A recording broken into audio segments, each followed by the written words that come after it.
And having gone forth, he dwells restrained by the restraint of the rules, persisting in right behavior, seeing danger in the slightest faults, observing the commitments he has taken on regarding body, deed, and word, devoted to the skilled and purified life, perfected in morality with the sense doors guarded, and skilled in mindful awareness and content.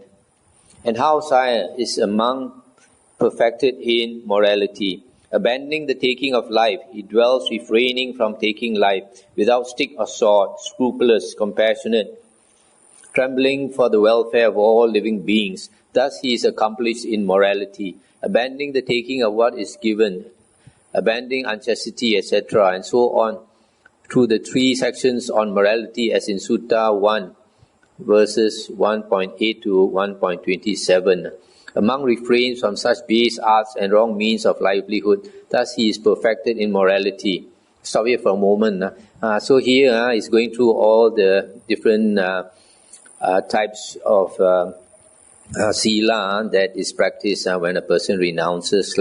Last night we just heard basically the 7 precepts, then went on to the 10 precepts, then went on to not practicing the shaman practices, not making predictions, and all the different types of wrong livelihood for a renunciant. He does not do all that. And then, sire, that monk who is perfected in morality sees no danger from any side owing to his being restrained by morality. Just as a duly anointed Katya king, having conquered his enemies, by that very fact sees no danger from any side. So the monk, on account of his morality, sees no danger anywhere. He experiences in himself the blameless bliss that comes from maintaining this Aryan morality. In this way, sire, he is perfected in morality. Stop here for a moment. So here the Buddha is saying that if a monk keeps his sila, his moral conduct purely, then he is blameless, totally blameless. He does not see any danger. Nobody can fault him. So this is the first thing that a person having gone forth has to practice. There are some people who come into the homeless life. They wear the robe, but they don't follow a teacher. So if they don't follow a teacher, or at least study the suttas and the Vinaya, then they don't know what is the sila they are expected to practice, and a lot of them misconduct themselves, so they get blamed, and so many people can blame them, but if a person his moral conduct is perfect, then there's no danger, nobody can fault him. And how, sire, is he a guardian of the sense doors? Here a monk, on seeing a visible object with the eye, does not grasp at its major signs or secondary characteristics, because greed and sorrow, evil unskilled states, would overwhelm him if he dwelt, leaving his eye faculty unguarded. So he practices guarding it. He protects the eye faculty, develops restraint of the eye faculty. Similarly, on hearing a sound with the ear, smelling an odor with the nose, tasting a flavor with the tongue, feeling an object with the body, or thinking a thought with the mind, he does not grasp at its major signs or secondary characteristics. He develops restraint of the mind faculty. He experiences within himself the blameless bliss that comes from maintaining this Aryan guarding of the faculties. In this way, sire, a monk is a guardian of the sense doors. Stop here for a moment. So this is a second thing a monk has to practice, to guard the sense doors, not to pay attention too much to the 6 sense, external sense objects of sight, sound, smell, taste, touch, and thoughts. Because the Buddha says this is Mara's ground, Satan's ground. Satan or Mara is trying to catch us with the bait of beautiful sights, nice sounds, fragrant odors, good taste, nice touch, and nice things to think about, nice thoughts. So if we start enjoying these things, then we get craving will arise, and we get caught by Mara. So because of that, the Buddha says that we should practice restraint. Here you see here, because greed and Greed and sorrow, evil, unskilled states would overwhelm him if he dwelt leaving the faculties unguarded. So if a monk does not guard his sense faculties, either he becomes greedy for seeing, hearing, etc. Or if he cannot satisfy what he wants to see and hear and smell and taste, etc., then sorrow would arise. And various kinds of evil, unskilled states, jealousy, selfishness, etc. And then we come to the third one. And how, sire, is a monk accomplished in mindfulness and clear awareness? Here a monk acts with clear awareness in going forth and back, in looking ahead or behind him, in bending and stretching, in wearing his outer and inner robe, and carrying his bowl, in eating, drinking, chewing and swallowing, in evacuating and urinating, in walking, standing, sitting, lying down, in waking, in speaking and in keeping silent. He acts with clear awareness. In this way, a monk is accomplished in mindfulness and clear awareness. Stop here for a moment. This mindfulness and clear awareness here is, you notice, whatever he does, he is mindful. And this is not yet meditation, this is just basic mindfulness. We haven't come to the meditation part yet. A lot of people, they think this is meditation. Actually, for a lot of people, I notice that they come to this monastery, and this monastery, being a forest monastery, sometimes you hear this nice sounds of birds or some animal cries and all that. Sometimes I ask people, have you heard this? And they say no. That shows their mind is somewhere else. We are so used to using our mind, thinking about this, thinking of that, and that when you come here, your mind is still running all over the place, and this kind of sounds you don't hear. But when a monk stays in the forest long enough, and then he begins to notice all these things. Why? Partly because his mind doesn't go out. He stays in a quiet, secluded place. He doesn't think about seeing what the latest film shows in town, or astro, or emails and all that. So the mind calms down naturally. That's why it's very conducive if a person wants to practice the holy life, to stay in a quiet, secluded place. And how is a monk contented? Here a monk is satisfied with a robe to protect his body, with arms to satisfy his stomach, and having accepted sufficient, he goes on his way. Just as a bird with wings flies hither and thither, burdened by nothing but its wings, so he is satisfied. In this way, sire, a monk is contented. Sorry for a moment. So here, a monk practices contentment, doesn't want more than the necessities for living. Then he, equipped with this aryan morality, with this aryan restraint of the senses, with this aryan contentment, finds a solitary lodging at the root of a forest tree, in a mountain, cave or gorge, a charnel ground, a jungle thicket, or in the open air, on a heap of straw. Stop here for a moment. So this is the fifth thing he practices, which is seclusion, solitary lodging. Then having eaten, after his return from the alms round, he sits down cross-legged, holding his body erect, and concentrates on keeping mindfulness established before him. Abandoning worldly desires, he dwells with a mind freed from worldly desires, and his mind is purified of them. Abandoning ill will and hatred, and by compassionate love for the welfare of all living beings, his mind is purified of ill will and hatred. Abandoning sloth and torpor, perceiving light, mindful and clearly aware, his mind is purified of sloth and torpor. Abandoning worry and flurry, and with an inwardly calm mind, his heart is purified of worry and flurry. Abandoning doubt, he dwells with doubt left behind, without uncertainty as to what things are wholesome. His mind is purified of doubt. Just as a man who had taken a loan to develop his business, and whose business had prospered, might pay off his old debts, and with what was left over could support a wife, might think, before this I developed my business by borrowing, but now it has prospered, etc. And he would rejoice and be glad about that. Just as a man who was ill, suffering, terribly sick, with no appetite and weak in body, might after a time recover and regain his appetite and bodily strength, and he might think, before this I was ill, etc., and he would rejoice and be glad about that. Just as a man might be bound in prison, and after a time he might be freed from his bonds without any loss, with no deduction from his possessions. He might think, before this I was in prison, etc., and he would rejoice and be glad about that.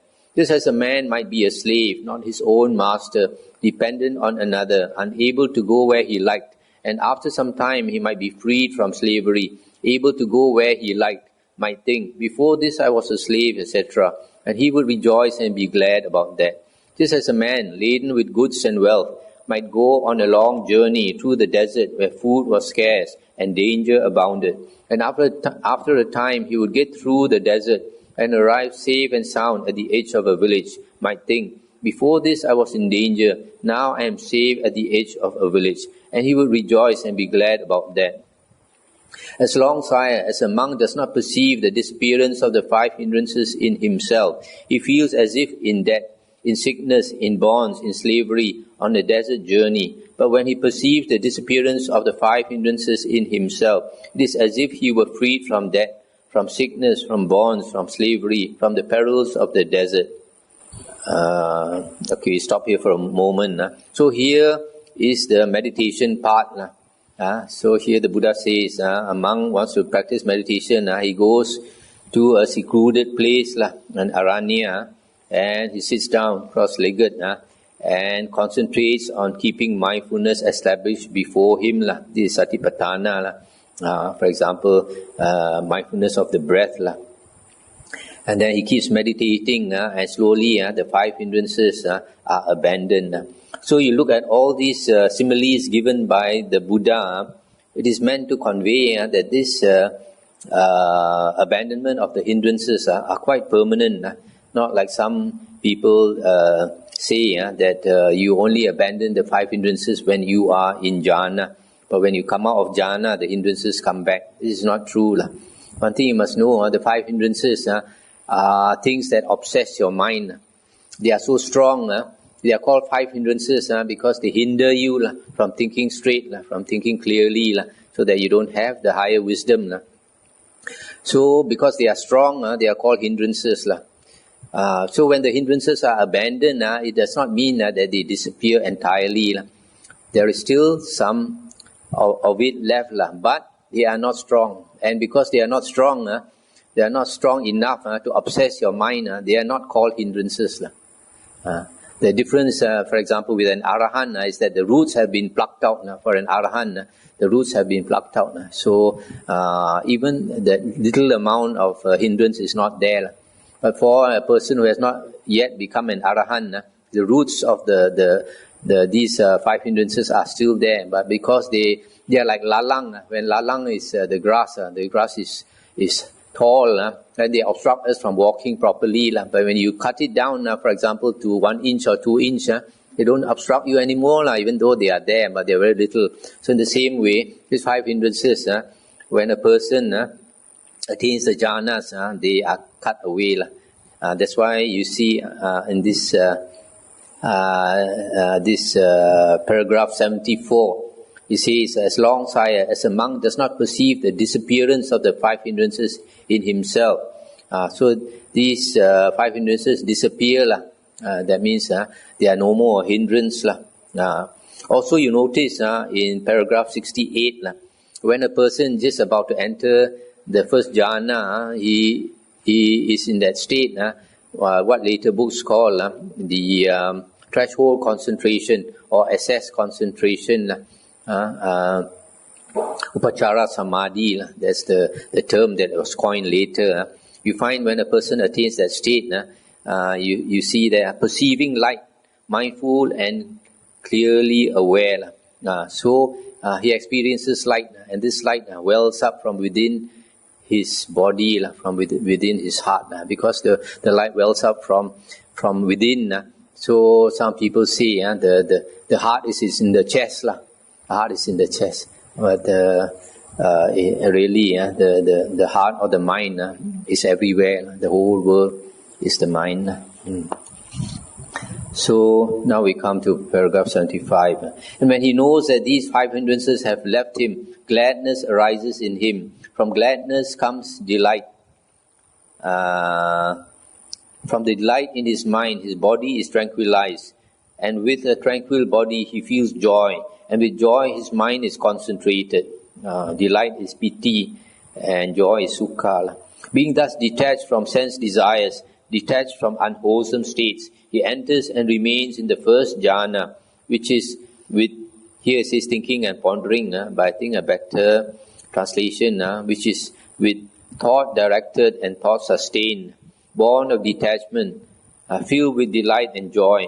And with this delight and joy, born of detachment, he so suffuses, drenches, fills and irradiates his body that there is no spot in his entire body that is untouched by this delight and joy born of detachment.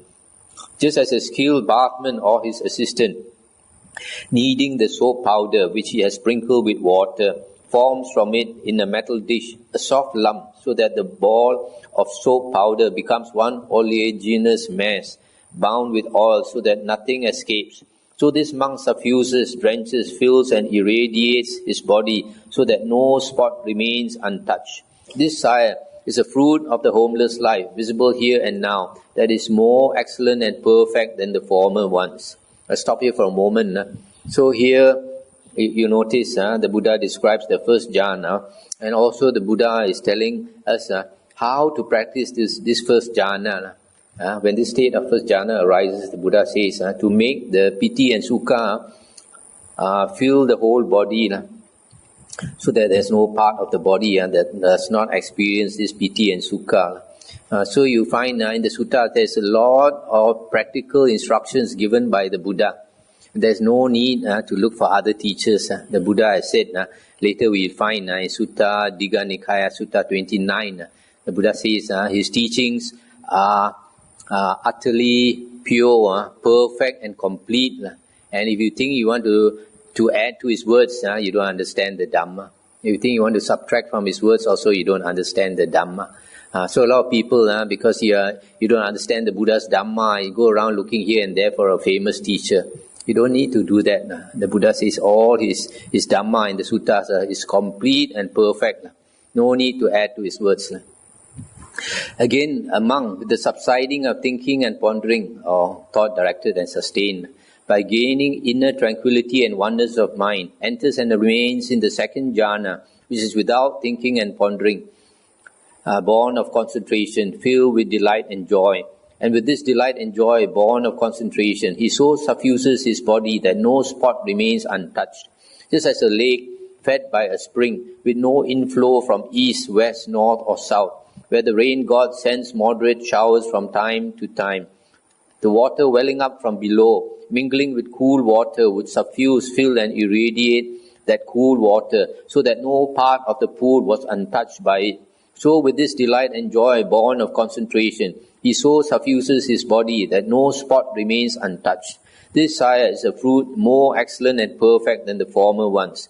Again, a monk with the fading away of delight remains imperturbable, mindful and clearly aware, and experiences in himself that joy of which the noble ones say, "Happy is he who dwells with equanimity and mindfulness." And he enters and remains in the third jhana. And with this joy devoid of delight, he so suffuses his body that no spot remains untouched. Just as if in a pond of blue, red or white lotuses, in which the flowers born in the water, grown in the water, not growing out of the water, are fed from the water's depths, those blue, red or white lotuses would be suffused, etc., with the cool waters. So with this joy devoid of delight, the monk so suffuses his body that no spot remains untouched. This is a fruit of the homeless life, more excellent and perfect than the former ones. Again, a monk having given up pleasure and pain, and with the disappearance of former gladness and sadness, enters and remains in the fourth jhana, which is beyond pleasure and pain, and purified by equanimity and mindfulness. Or you can also say with utter purity of equanimity and mindfulness.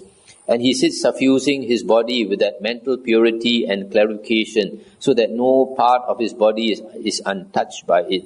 Just as if a man were to sit wrapped from head to foot in a white garment, so that no part of him was untouched by that garment. So his body is suffused. This is a fruit of the homeless life, more excellent and perfect than the former ones. Let's stop here for a moment. So up to here, the Buddha is describing the charana. Charana is the practice of the holy life. Sometimes it's usually translated as conduct of the holy life. And here you notice how many items are given. 6 plus 4. 7 items are given. The first one is sila. Okay. And then the second one is guarding the sense doors. Third is mindfulness and clear awareness. Sati sampajanya. Fourth is contentment. Fifth is seclusion or solitary lodging. Sixth is abandoning the 5 hindrances. And then 7 is the 4 jhanas. So there are 7 items. So you find people like Lady Sayadaw in his book, he describes charana as 7 items. But if you look through other nikayas, including the Majjhima and Sangyutta and Anguttara, you find there are 3 more items which a lot of learned monks have missed out. One is moderation in eating, Bojjhane Matanyutta. The second one is devotion to wakefulness, which is Jagarya Nuyoga. And the third is 7 good qualities, Satta Saddhamma, Saddha, Hiri, Ottappa, Bahu, Satcha, Virya, Sati, Panya. So the complete charana practice or conduct of the holy life is actually 10 items. Here is 7 items. Missing is moderation in eating, devotion to wakefulness, and 7 good qualities. Now we come to the second part, which is vijja. The Sammasambuddha is supposed to be perfectly endowed with conduct and knowledge and conduct. So just now we heard was conduct. Now we come to knowledge, vijja. And so with mind concentrated, purified and cleansed, unblemished, free from impurities, malleable, workable, established, and having gained imperturbability, he dwells, he directs and inclines his mind towards knowing and seeing. And he knows, this my body is material, made up from the 4 great elements, born of mother and father, fed on rice and gruel, impermanent, liable to be injured and abraded, broken and destroyed. And this is my consciousness which is bound to it and dependent on it.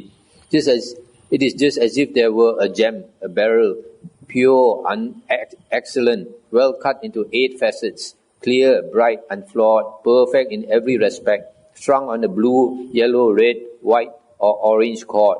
A man with good eyesight, taking it in his hand and inspecting it, would describe it as such. In the same way, Sire, a monk with mind concentrated, purified and cleansed, etc., directs his mind towards knowing and seeing, and he knows, this my body is material, made up of the 4 great elements, etc., and this is my consciousness, which is bound to it and dependent on it. This is a fruit of the homeless life, more excellent and perfect than the former ones. We'll stop here for a moment. So this is the first knowledge that this monk, after attaining the 4 jhanas, and his mind being very concentrated, purified, cleansed, malleable and wieldy, he directs it to this part is called vipassana jnana, contemplation knowledge. Contemplation knowledge. So you see here, vipassana means contemplation. It's not insight. Vipassana jnana means contemplation knowledge. He contemplates, he realizes this body, this self has a material part and consciousness. And he with mind concentrated, etc., having gained imperturbability, applies and directs his mind to the production of a mind-made body. And out of this body he produces another body, having a form, mind-made, complete in all its limbs and faculties. Just as if a man were to draw out a reed from its sheath, he might think, this is the reed, this is the sheath. Reed and sheath are different. Now the reed has been pulled from the sheath. Or as if a man were to draw a sword from the scabbard, he might think, this is the sword, this is the scabbard. Sword and scabbard are different. Now the sword has been drawn from the scabbard. Or as if a man were to draw a snake from its old skin, he might think, this is the snake, this is the skin. Snake and skin are different. Now the snake has been drawn from its skin. In the same way, a monk with mind concentrated, etc., directs his mind to the production of a mind-made body. He draws that body out of this body, having form, mind-made, complete with all its limbs and faculties. This is the fruit of the homeless life, more excellent and perfect than the former ones. Stop here, this for a moment. This is the second knowledge he acquires. Because of having attained the fourth jhana, is able to draw out from the top of his head another body. Sometimes in the suttas, I describe as a golden body. It looks exactly like the physical body. This is called Mano Maya Idi, mind-created body. It's a type of psychic power. Now we come to the third. And he with mind concentrated, etc., applies and directs his mind to the various supernormal powers. He then enjoys different powers. Being one, he becomes many. Being many, he becomes one. He appears and disappears. He passes through fences, walls and mountains unhindered as if through air. He sinks into the ground and emerges from it as if it were water. He walks on water without breaking the surface as if on land. He flies cross-legged through the sky like a bird with wings. He even touches and strokes with his hand the sun and moon, mighty and powerful as they are. And he travels in the body as far the Brahma world. Just as a skilled potter or his assistant can make from well-prepared clay whatever kind of bowl he likes, or just as a skilled ivory carver or his assistant can produce from that well-prepared ivory any object he likes, or just as a skilled goldsmith or his assistant can make any gold article he likes, so the monk with mind concentrated, etc., enjoys various supernormal powers. This is a fruit of the homeless life. Stop here for a moment. This is the third knowledge he acquires. This is called psychokinesis. In Pali, is Idi Vida.